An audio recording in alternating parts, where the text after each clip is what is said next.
welcome to Tell Me Your Story, New Paradigms for a New World. I'm Richard Dugan, your host. Thanks for staying with us here on the program as we come your way Sundays at 7 a.m. and 7 p.m., Monday mornings at 1 a.m.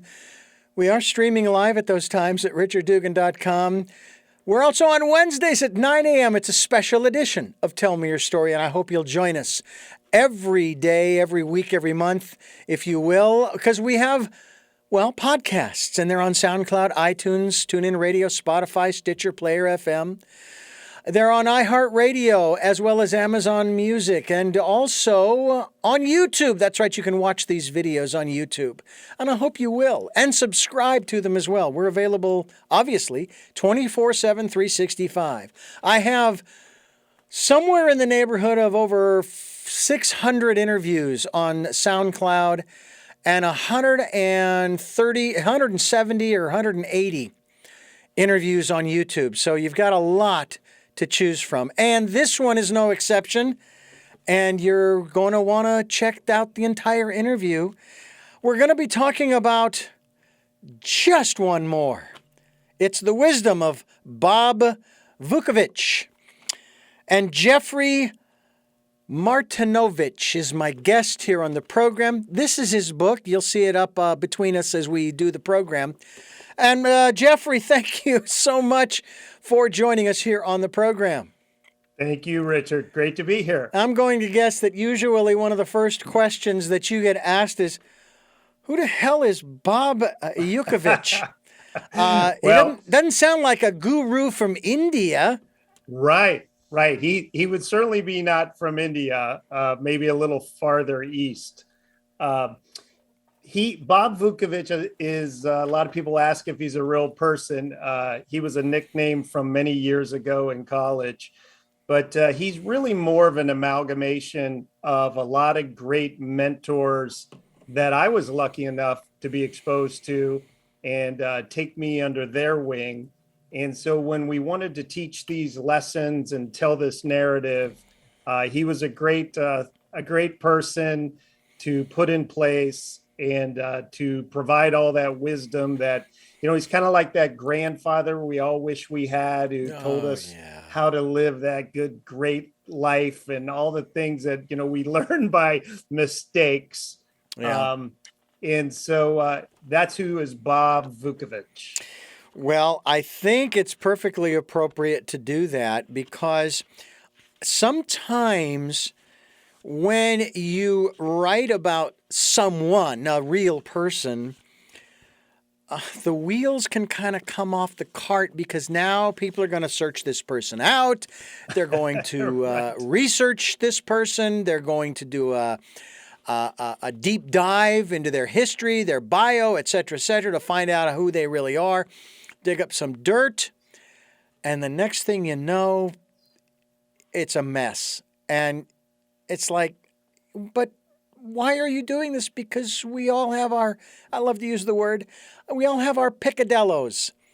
Right. We all have our... And Bob's life, his drama in his life does actually pretty closely mirror the last decade of my life. So it is kind of telling a story through another figure.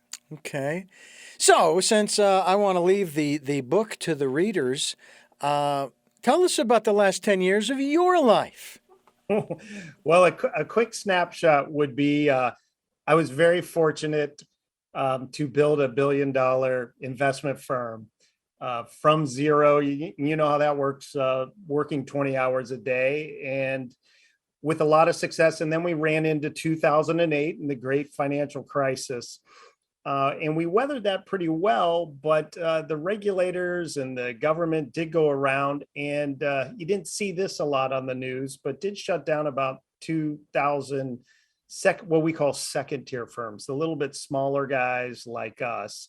While everybody on Wall Street kind of skated past all that, as you remember, we took it on the chin. And so what they did is they accused us of some nefarious pricings of securities. And I had to make a decision, and I actually turned down 3 separate government plea offers to settle this thing and decided to defend my company and my employees and myself in federal court. Little did I know at the time that 98.5% of those trials ended in convictions. And that happened to me. And so I went from running this billion-dollar company to being sentenced to 14 years in prison. And I went away and I went to a higher security, violent prison, not the kind you see on TV for guys like me. And had to teach myself federal criminal law, was actually very fortunate to overturn the sentence twice, and 2 federal judges were removed from the case. It's this very bizarre narrative over and over and over. But after about 7 years, and with COVID and everything, I was finally able to make it home about halfway through there. And through that process, I had written this book, Just One More. Just one more. Sometimes people might even ask the question, just one more what? Right. It used to be, the story is told at the happy hours of a bistro in downtown Norfolk, Virginia. And we used to own a bistro down there, and it started out as a joke where we would say, well, let's have just one more, but then we've got to go. But it really turned into a metaphor through this wild story over the last decade of just one more challenge, just one more time to get off the canvas, just one more time to lose everything. And do you have the guts to get back up? So through the story, we try to provide about 15 life lessons from the wisdom of these mentors, but also there's a narrative of Bob's life where he was at the top of the mountain, and then he went down to 0.00. And will he have the ability to get back up and re-enter that competitive game of life? Well, there's no question that every time one turns around in this life, there always does seem to be just one more, and just one more, and so forth. And I mean, it keeps coming. My own personal experience is just that. And there are times when I'm going, could we hold off on just one more for just a little while? For just a little while. Let's just cruise for just a little please, bit. Please. Right. Or you hear this too, stop the world. I want to get off, Right. And unfortunately, it just doesn't happen that way.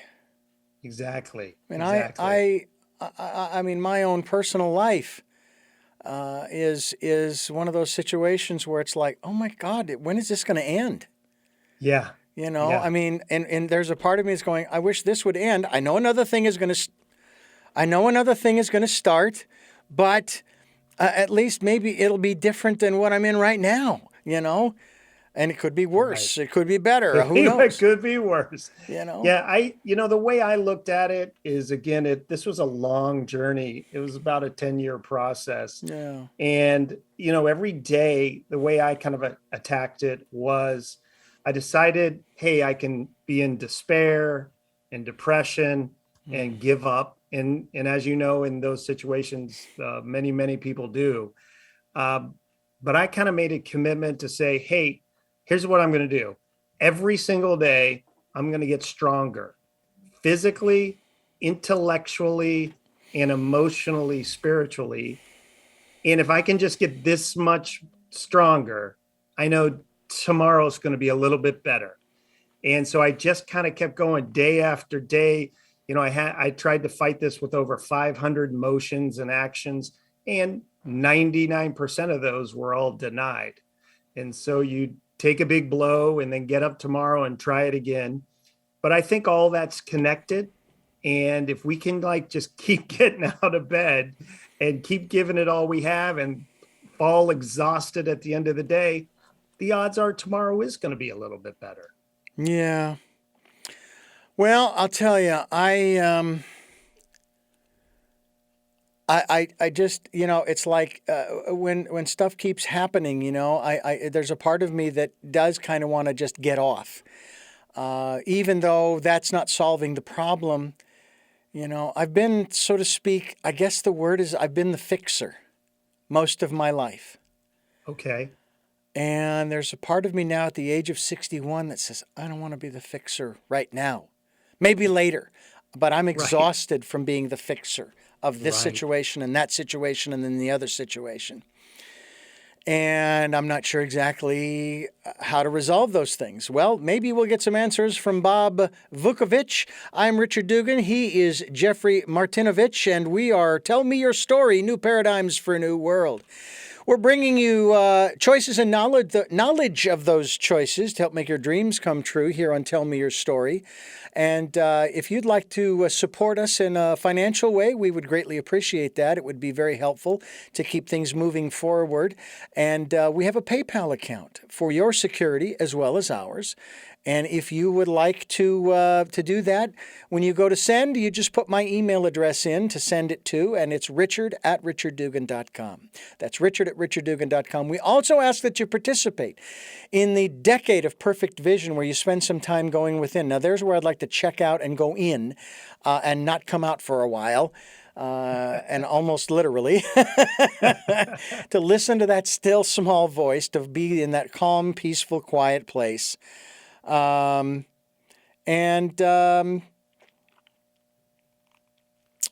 we hope that you'll do that. Jeffrey, when you decided to put this narrative together, I guess we might take a look at what about other books that you have written? What else? Because it seems as though you've got a knack for this in terms of putting together a narrative that's teaching people something without say, exposing a real-life person, even though you did say that Bob sort of resembles the last 10 years of your life. What else have you put together? What else have you provided for folks? We actually have two other books in publication.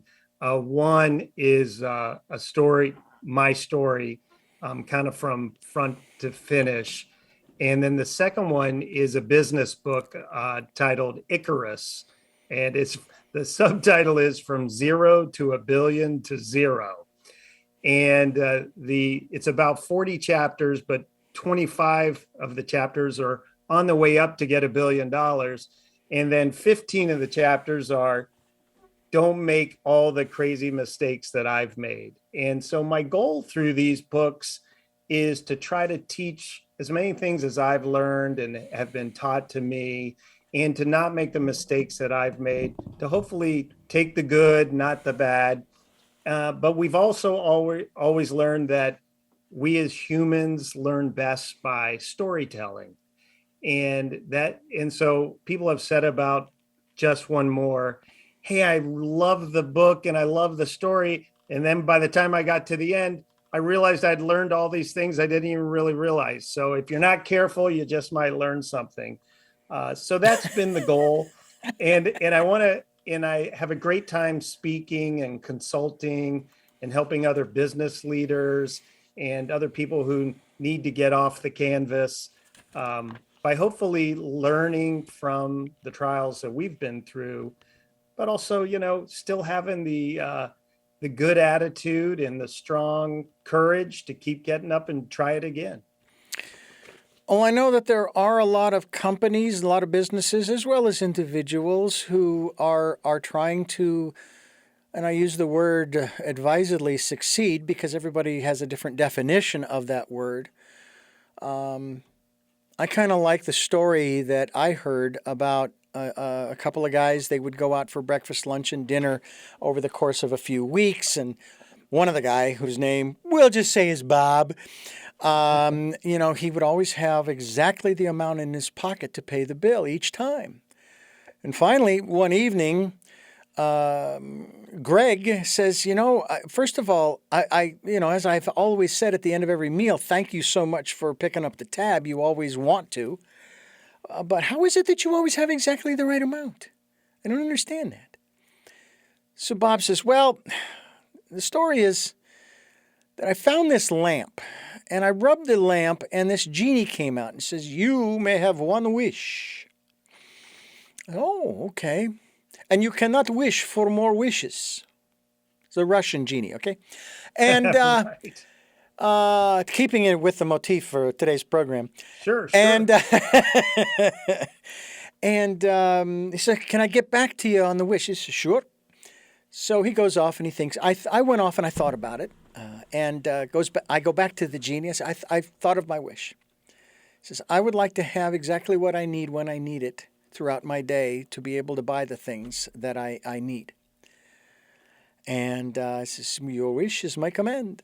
And that's how I have exactly what I need every day throughout my life. And in a manner of speaking, he's got a bank account that is bottomless. But Exactly. he doesn't have a bank account that shows it. It's not full to the brim kind of thing. It's not millions and billions and trillions. Right. And I've thought, boy, that would really be nice not to have to worry about, I don't know, maybe making the truck payment or putting gas in the truck or taking the wife out for dinner or buying some new jeans or shoes or whatever it happens to be that I want to get without going nuts. There's an Old Testament law. I'm not sure if it's a law, but there was this Jewish rule, and I remember a rabbi on the program shared this with me, that Okay. every 7 years, your debts are absolved. Now, that doesn't mean during the 7 years you go nuts. So that's the same situation with this wish. Yes. Remember, he used the word needs, not wants. Right. Right. So it's like if only we could all have that perspective. And yet we get caught up in the programming of our minds to think that we need to have hundreds and thousands and millions of dollars. Right. What is your perspective and approach to success, prosperity, abundance? Not necessarily wealth, although if you Right. want to put that in there, that's certainly all right. Sure. And certainly when you go through things where you lose everything, you certainly have time to reflect, do you really miss those things? And certainly having nice things is great. What has happened for me by coming back, so many of my friends supported me through this whole thing and have given me a lot of great opportunities once I got back. And I have, but I mean, to make it like totally a miracle is I have my amazing wife, my son, my adult son is now working with me every day. And at my advanced age, even by a miracle, we have just had a new little baby girl, Carly. And so many incredible things have happened that, just like you say, what I'm trying to focus on is getting out of bed early every day, giving it a great effort, being content and but not yet satisfied, and just trying to rebuild the world. And I'm a huge believer of God helps those who help themselves. And that's how I feel I got out of prison. That's how I feel that we eventually reversed it, because it never happens in the ways you think it's going to happen. But if you keep making forward progress, if you keep doing the right thing, eventually the grand design, I believe, is going to let you out the other side of that tunnel. And so now it is a time to still work hard, still try to do great things, just every day keep trying to lead a better and better life. Yeah, I've even heard the phrase, well, if you just do what you love, the money will come. That's right. You'll never work a day in your life. Yeah. I mean, my father, he told me very early on, he says, find a job you love doing because you're going to be doing it for a long time. Don't get stuck like me. Now, I think bear in that's a mind, great idea. he didn't stay stuck long. He went back to junior college, got his computer programming degree, and went on from there. Oh, that's great. Yeah. So, and now he's 90 now, living with my mother Wow. in Phoenix. She's 87, married 65 years. Wow. Doing great. They're doing okay going through this whole COVID era, if you will. That's what I call it, Yes. the COVID Yeah, era. certainly. And I'm 61, and I mean more times than not, I break even. You know what? I came into this world with nothing. I'm going to leave with nothing. I know. In spite of what It's Steve not a Martin, bad deal. yeah, in spite of what Steve Martin said back in the '70s on one of his record albums, which I still have, by the way. You know, they say you can't take it with you. Well, I'm taking it with me. No, you're not. We're talking with Jeffrey Martinovich, and we're talking about his book, Just One More. It's The Wisdom of Bob Volkovich, and you're listening to Tell Me Your Story. I'm Richard Dugan, your host, and I thank you for staying with us here on the program as we continue to talk about wisdom. You know, I refer, Jeffrey, many, many times to a lot of the sacred texts that we all know, and some of us know and love. I refer to them as the ancient wisdom teachings. Where did you gather the wisdom for Bob? What were some of the sources? I have lived an amazing life where so many people have been generous with their time. First of all, my father led a great Horatio Alger story, growing up with nothing and without a father himself. And, you know, it really built a good life and taught me responsibility. And that was kind of the role of the provider. And so I was really fortunate when so many children, you know, aren't able to have that stability. And through sports, I also attended the United States Air Force Academy, and through the military, and I was in the first Gulf War, that there were so many great leaders, really, really smart people that would spend time with me.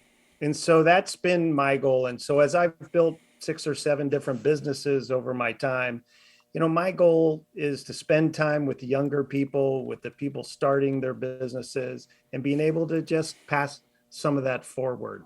And so that's kind of the purpose of Bob. We had written a business book. There was about 15 chapters left over that weren't really business lessons. They were more life lessons on how to lead a better life of class and grace, and lead the best life you can. And so throughout the narrative, Bob, at these happy hours on Thursday evenings, teaches young Cole Johnson another subject and kind of gradually nudges him along in a positive direction. Well, we all could use a little nudging from time to time. There is no Nudging, question. that's right. Yeah, yeah, and some days we could use a push right off the cliff, saying "Get going." That's right. And when it does come to cliffs, I will tell you, and I have personal experience of this. When you come to the edge, there are 2 things that I've learned from those ancient wisdom teachings that you do.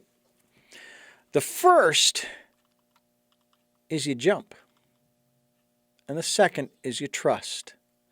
Talk to us about that aspect of trusting, whether we want to talk about jumping off a cliff, metaphorically, right, ladies and gentlemen, right, metaphorically, or not. What about that aspect of trusting, and I'll put it this way, trusting the universe, trusting Absolutely. God, trusting the higher power, whatever your name for it? Yes.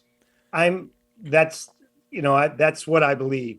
And through this whole experience, so many times I was at the edge. I wasn't going to be able to provide. We weren't going to make it. The worst of the worst was happening. And for some, just the littlest thing happened. And I actually talk about this in a few chapters in the book.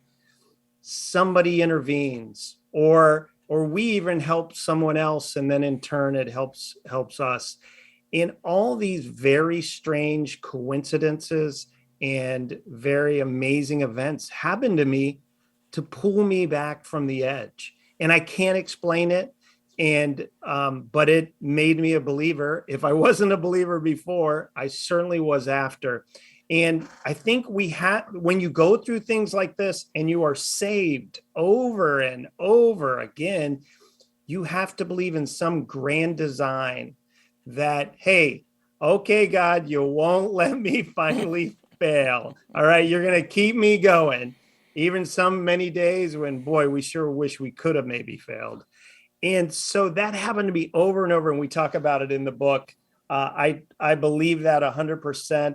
That, in my simple belief, is that's why we're down here to begin with, to build our soul, to overcome fear, and to go through as many challenges as we can, so that eventually we can move on to the next adventure. Yeah, the next adventure, not just another one. Okay. Right. Right. Now, I got one for you here. Okay. I was challenged not long ago. Someone was saying to me, well, yeah, what about your mistakes? I don't know exactly. Well, I kind of know where it came from. Came from my inner voice, my still small voice, that in my entire life, I have never made a mistake. I have had learning experiences. Right. Now, right. I've prefaced all of this when I say this, because I've said this several times on the program recently. I know that's going to upset a lot of people, because they're going to say, oh, really? You mean you have never sinned? Says, well, according to the Old Testament, it says that the sins of the father are passed on to the sins of the son to 7 generations. I put original sin in the same category, okay? So whoever Adam's sons were, I know there was Cain and Abel. That's 2. I don't know where the other 3 or 4 or 5 came from, but the reality is that I'm responsible for my life. What about the philosophical change, shift, diversion from making mistakes to having, because this is kind of what you were just talking about, having learning experiences to where, it talks about how you're supposed to forgive 7 times 70. Okay. And that's great. And, if you can remember to do that for yourself as well as for the other person you're forgiving. But what if they were learning experiences? Guess what? There's no forgiveness needed. You're in the process. Isn't that what we go to school for, to learn? And they say that Earth is a schoolhouse. So talk to us about this. Well, certainly, now that I consult for companies and speak to different groups to help them, the reason we have wisdom after the end of these journeys is simply because we have the scars and we've made the mistakes. I've always told people in my companies, hey, don't worry about making a mistake, because no one's made more than I have. And what we try to do, you try to encourage people to take risk and to not let the day be consumed with fear. And hey, when you take risks, you're going to make mistakes. We never punish for mistakes. We only punish for lack of effort. So we just want people to feel like it's okay to make mistakes, as all the books today tell you, to fail often, fail early.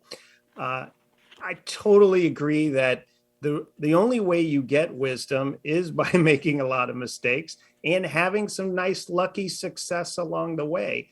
But if you're not the person in the arena, my favorite at the very beginning of the book is my favorite quote or speech by Teddy Roosevelt, The Man in the Arena. I read that. And thank you. And, you got to be in the arena, because all the timid souls are in the stands, and the critics are going to love you or hate you. You can't attach to the praise or the hatred. It's always going to be there. You have to be detached from that.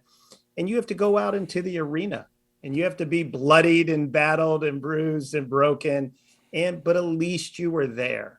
And I think that's the goal. I think it's Hunter Thompson has that great poem about, at the very end, sliding into your grave, bruised and battered and broken. And, that's the goal. So that's what I'm trying to do. And what I'm trying to do is not let the fear and the embarrassment of my last 10 years control me with fear. So I have to hold my head up high. I have to say, hey, I believe we did the right thing. I want to help all the people that, unfortunately were hurt with me. And I want to fix it. I don't want to run away. I don't want to cry about it. We can only cry so many days. I think our goal is we have to fix the problems and we have to move forward. And so I think that's where it all comes from. We all make mistakes, and I've made more than most. And so hopefully we are able to turn disadvantages now into advantages. I know that's one of the ways that we can stay optimistic too, because we're looking for the silver lining. Right. I remember when the World Health Organization declared a pandemic, or a global pandemic. And it didn't scare me. It didn't really bother me. And actually, I felt very optimistic about it because I thought, because see, I have a different perspective on my life expectancy, which I have no clue as to what it is. But if it's my time, it's my time. What am I going to do? I can't fight that. I was optimistic, though, because I saw the possibility of opportunities out there. I didn't know what they were, but I saw the possibility. I thought, boy, we're going to, and we're doing something different this time. And of course, Einstein's statement about insanity, guess what? We were doing something different this time, right. Which meant that the end result, or where we came out in the end, it was going to be different.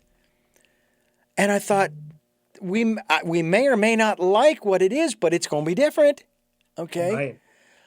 And don't forget, Einstein said there's only two ways to view the universe. Nothing is a miracle, or everything is. Yeah. I was even it's taught all your view. Yeah. I was even taught in when I was working for Christian radio back in the 80s, early 90s, because most of the people, they were out there looking for the devil. The devil's doing this and the devil's doing that, and on and on and on. And someone said to me, says, yeah, well, they're finding the devil because that's what they're looking for. That's what they're looking for. If you're looking for God, then you'll find God. Yeah. And sometimes that's hard to share with people because they're so stuck in their emotions. And I mean, again, I'm not passing judgment. It's just where they are. Right. And you want to help them. I remember when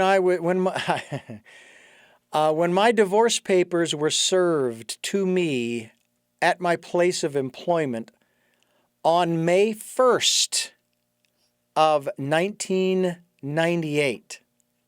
Not that we remember the date. Oh, no. I couldn't never remember that. I remember one of the statements that I made was, well, this gives a whole new meaning to the phrase Mayday. So at least I was able to sort of make a joke. But the point I was getting to was I was in my emotions for the entire month of May. When I hit June, it was like a light bulb went on in my brain going, hold on a second, it's time for the intellect. Guess what? This was a 50-50 proposition. You are not the only one who is responsible. So is she. It took the two of you to get here, okay? Right. And you want to get to the other side, it's going to take the two of you. And in my case, it took me an additional $3,600, but that's a whole nother story for another time.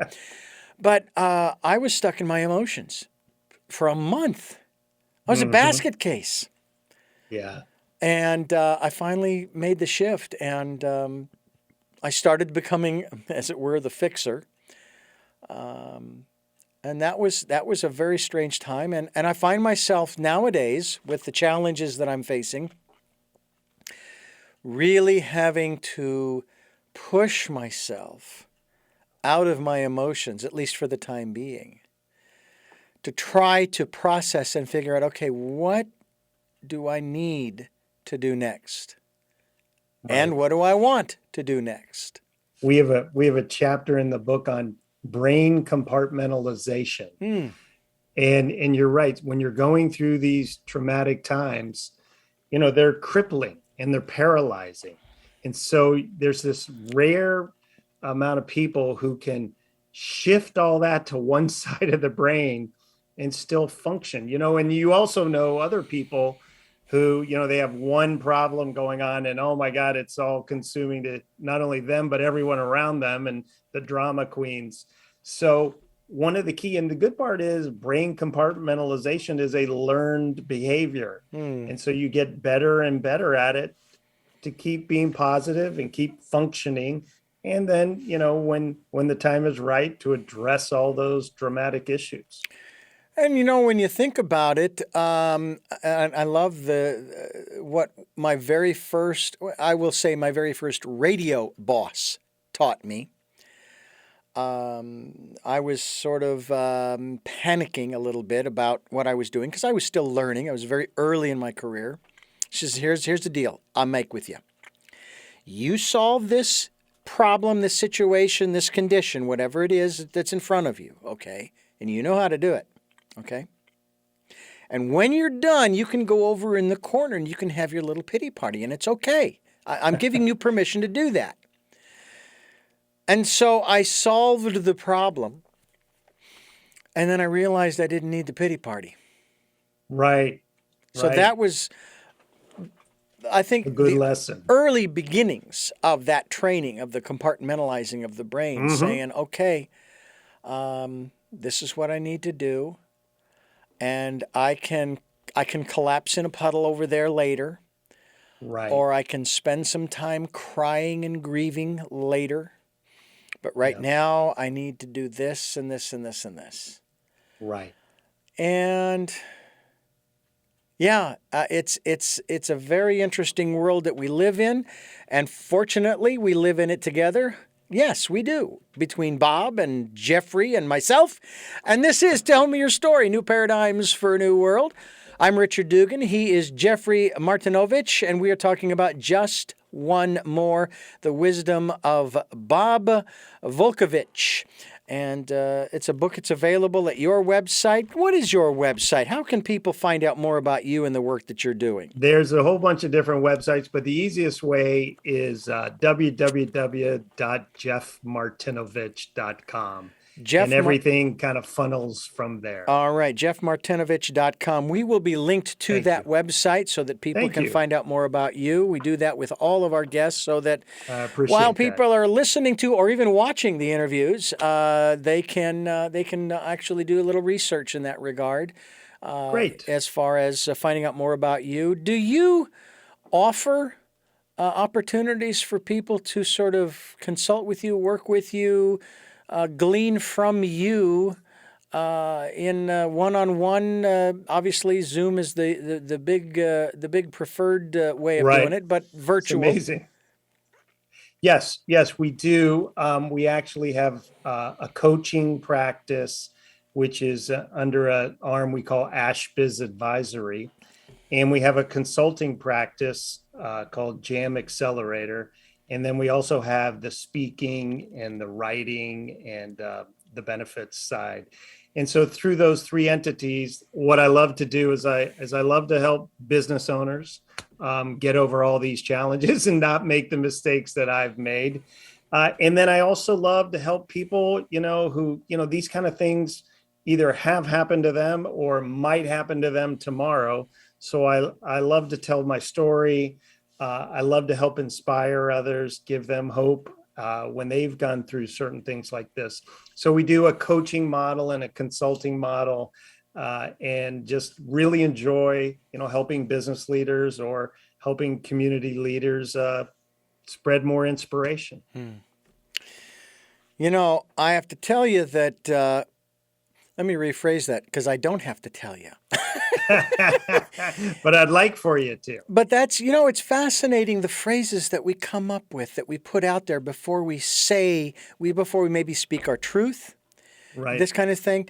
I know there's one phrase that a lot of people, no, I don't know. Why don't you tell me? Right there, and things of that nature. Or I want to talk to you, and the reason I bring those up is because I want to talk to you and ask you about your observations, your perspective on the concept that I have talked about and asked my guests about many times, and that is how words have power. Yes. And I know that there's a lot talked about, especially these days, about intent. Right. And I'll give you one quick example, politically speaking, but not specific example. You've got a candidate running for an office. Doesn't matter what the office is, dog catcher for all I care. Right. They start to say things about the other candidate or candidates, and they start putting them down and knocking them down verbally and just demeaning and even maybe, I don't know if the right word is libelous or slanderous. I could never get those two correct. Always confuse those two. I thought, okay, a language, speaking, but slander, speaking, I don't know. Anyway. That's right. And someone would say, oh, come on, Richard, stop being so naive. It's just politics. And I'd say, no, it's Right. not. They are trying to get into a position of power and control to carry out their or their group's agenda, whatever it is. Doesn't matter which side of the aisle they're on or outside the aisles. That's what they're trying to do, which means that their intent has to be considered in what they're saying. Correct. So their words do have meaning. They have power. These words they've chosen for a reason. Right. And we I do. think that Go ahead. I think one of the big things that we teach to our organizations is self-interest. And I think that's really, aligns exactly with what you're saying. Adam Smith wrote hundreds of years ago, The Wealth of Nations. And the concept is that people work in their own self-interest, whether that's even for charitable or philanthropic or capitalistic, whatever it would be. And so at the end of the day, that's why communism doesn't work, because it's maybe a great idea at the beginning, and then it only works in a world of Irish setters. Maybe everybody gets along. Maybe more like golden retrievers. They're even nicer. But what happens is, if you want to have a uber successful organization, you have to allow people to work in their own self-interest. And then if you can align them together, and then that self-interest is for the greater good, then all the better. You can do all these amazing things. But what we do is we're lazy, and we set up pay plans, or we set up corporations, or we set up organizations, even charities, where the whole structure of the organization is not designed to empower the individual. And so once you figure that out, I used to be president of Big Brothers Big Sisters in our region. It's just an amazing charity. And, we finally had to bring a little capitalism into it, which everybody kind of winces when you say the word capitalism these days. Yeah. But we empowered everybody. And, in a period of 6 months, we tripled the budget. We got all the children off the waiting list. We allowed everybody to win. And so I think when you talk about the intent of words and the self-interest of people, that's just human nature. So the key for us as leaders is to set up an organization, set up teams where everybody can work in their own self-interest, but it all gets to the greater good, the goal that we're trying to achieve. Yeah. Jeffrey Martinovich is my guest. His book, Just One More, featuring the wisdom of Bob Volkovich, and we are continuing our conversation with him here on Tell Me Your Story. I'm Richard Dugan, your host, and we are so glad that you are with us here. I hope that you will continue to listen to, watch, and even subscribe to these broadcasts as well as video casts, and glean from our guests. Go to their website, and in this case, that website is jeffreymartinovich.com, and we'll be linked to that website as well. That's interesting. You have a martini glass tipping over on the cover of the book. Yes. Give us the symbolism there. Well, certainly the story, the narrative is held at at a fine restaurant, bistro in downtown. But it's also kind of a good life, and a life of grace that basically spilled out of the glass. There's no doubt about it. Bob and maybe myself as the when you're kind of at the top of the mountain, and then the next day you're on the front page of the newspaper, and then you're on the front page of the newspaper again and again and again. The good gray goose spills out of the martini glass pretty quickly, and everything comes crashing down.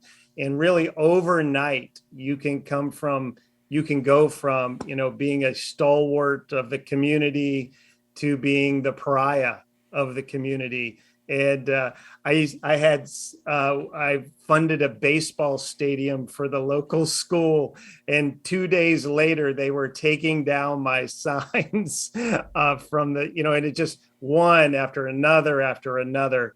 And so the symbolism of the martini glass we thought was pretty appropriate to the narrative of the story.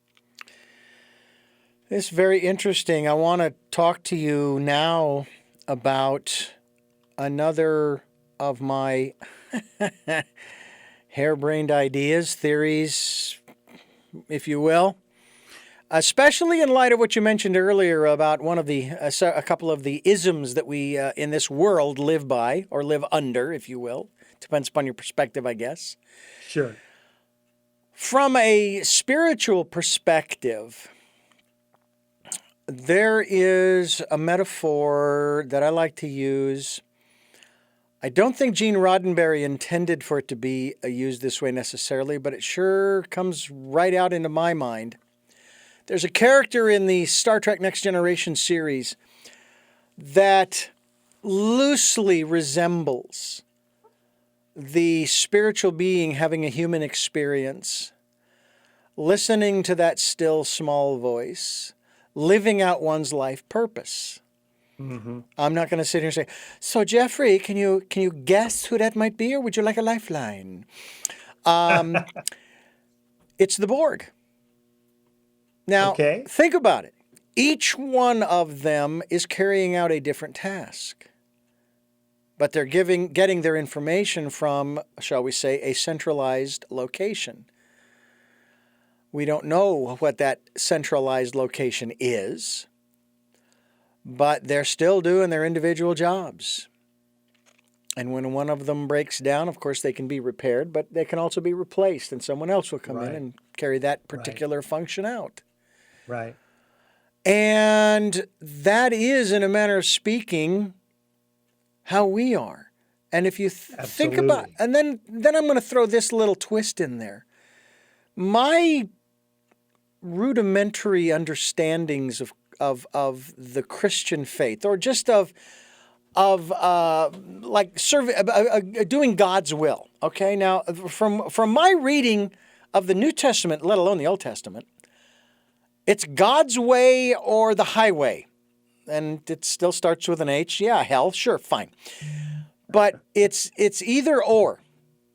All right, you're not really given a choice, in spite of the fact that people say, "Oh, yes, you are. You're given the opportunity to be with the Father." And all you have to do, oh, you mean there's something I have to do? Wait a minute. That sounds to me. You talked about capitalism and people cringing. What do you think about the word extortion? I mean, and forgive me, I don't mean to be disrespectful of your faith or anyone else's. But that's the observation of a lot of people. They're saying, well, wait a minute, I shouldn't have to do anything. I thought it was a free gift. Oh, but you have to receive it. Well, that's true with any gift. But all I have to do is receive it. Okay? That's not a condition of existence in the hereafter. So anyway, but it's an interesting dichotomy if it's God's way or the highway. And I want to do God's will. And now I'm listening to that still small voice. I have basically said, I willingly give up my free will for God's.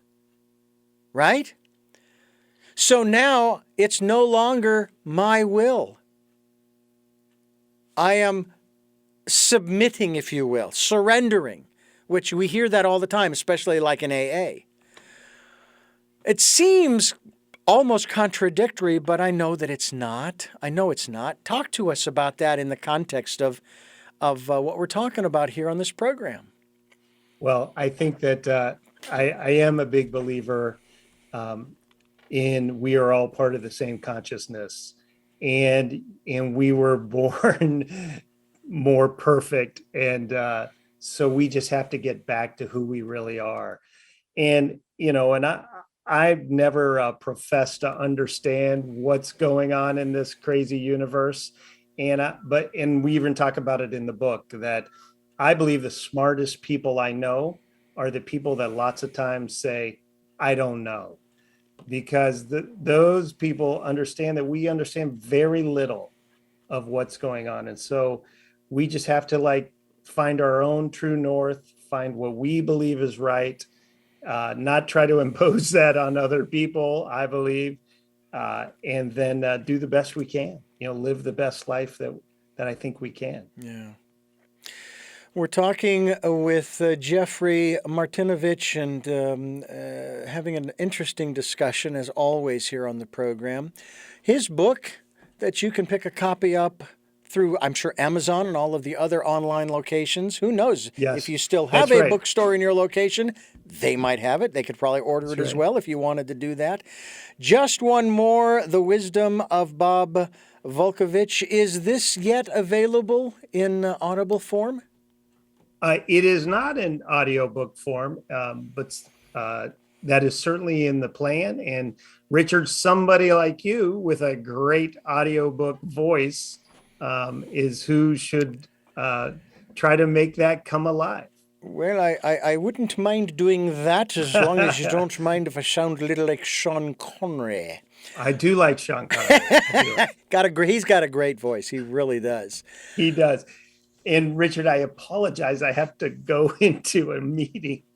I'll tell you what. Here's what we'll do very quickly, if I may ask you 3 very quick questions as we wrap up this program. And again, I thank you so much for joining us.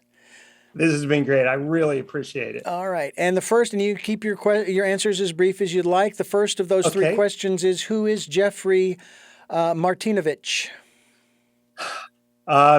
Boy, who is Jeffrey Martinovich?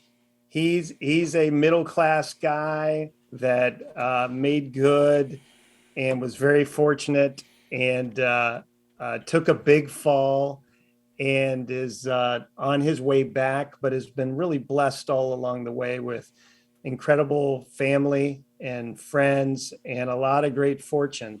So he's excited about the rest of the ride. What is it that you hope to or want to achieve through the work that you're doing now? Well, I really want to help other people achieve what they want to achieve through business, through growth. And that's what kind of gets me fired up and out of bed every day. So I like through the coaching and the consulting, and I really love dealing with small business owners because, boy, they are in the battlefield every day out there trying to employ people, trying to do the right thing for our communities. And that's actually where I have the most fun. And finally, what is your life's purpose? Boy, Viktor Frankl said his life's purpose was to help other people try to find out their life's purpose. I think I've been really blessed to be given a nice station in life and be given nice character skills that I think God doesn't want me to waste those. And so what I think, I need to do is to be the greatest person I can be, to not live in fear and not live small, as the great poem says, shine my light so it gives permission for other people to shine theirs. And I have found, especially through my prison experience, where I helped about 300 people with their cases, and we made a little bit of success. But by helping them is how I learned the law and was able to reverse my case. And if I wouldn't have done that, it never would have happened for me. So I got to keep that mentality, and it comes back to us 10 times over. Well, Jeffrey, I want to thank you again for joining us here on the program. And I want to thank you for listening to and watching Tell Me Your Story, New Paradigms for a New World. We're giving you choices and knowledge of those choices to help make your dreams come true. Until our next broadcast, podcast, videocast, love to law.